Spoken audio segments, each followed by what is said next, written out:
Tonight we are dealing with a horrific human tragedy. Ron Nirenberg urging compassion and prayers in what federal officials now say could be the deadliest human smuggling case in modern U.S. history. Just over an hour ago, we learned the death toll has risen to 51.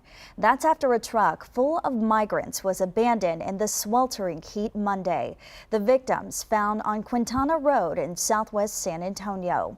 We have team coverage first at 4 on those recovering in the hospital and the job facing first responders. But we begin at the scene with KENS 5's Sarah Duran, who spoke to the owner of A1 Salvage, who saw first responders helping victims.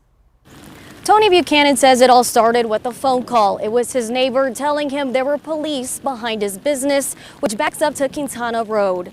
Now that's when Buchanan discovered the semi-truck filled with lifeless bodies. He described the moment as emotional and sad as he watched from his fence. This morning, Buchanan returned to watch the investigation continue.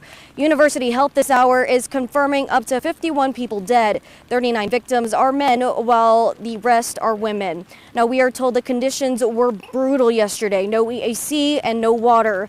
Now, according to the Texas Tribune, many were sprinkled in steak seasoning in a possible attempt to ward off authorities. Officials say people inside were likely families with intentions of starting a new life here in America. That resonates with Buchanan, who migrated from Iran in 1999.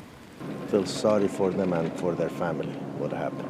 I'm not a political person, and we should have a better system, so that's shouldn't happen. Our border should control that, At this time, Homeland Security investigation says they have 3 people in their custody. Coming up at 5, we'll dig deeper into the investigation. On the southwest side, Sarah Duran, KENS 5. Thanks so much, Sarah. And right now we want to go to reporter Christina Burgess, bringing us live coverage now from University Hospital. And Christina, what is the very latest on those who survived?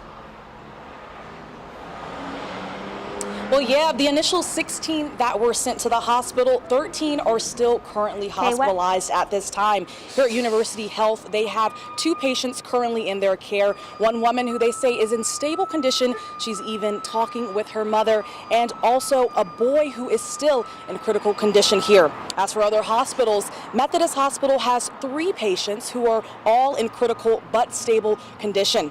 At Christus Children's Hospital, there's 1 patient and 3 patients at Christus Santa Rosa. Their conditions at this time are all unknown. Here at University Hospital, the Bexar County Judge, Nelson Wolf, spoke about the excellent care that patients here are receiving. Great professional work here. They've had to handle the victims from Sutherland Springs at Church Massacre, from Uvalde, and now some from this. So they know what they're doing. Best trauma team anywhere.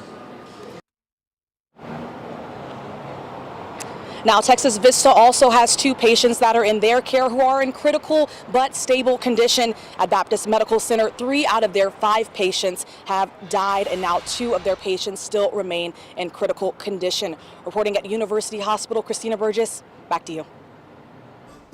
Thanks so much, Christina.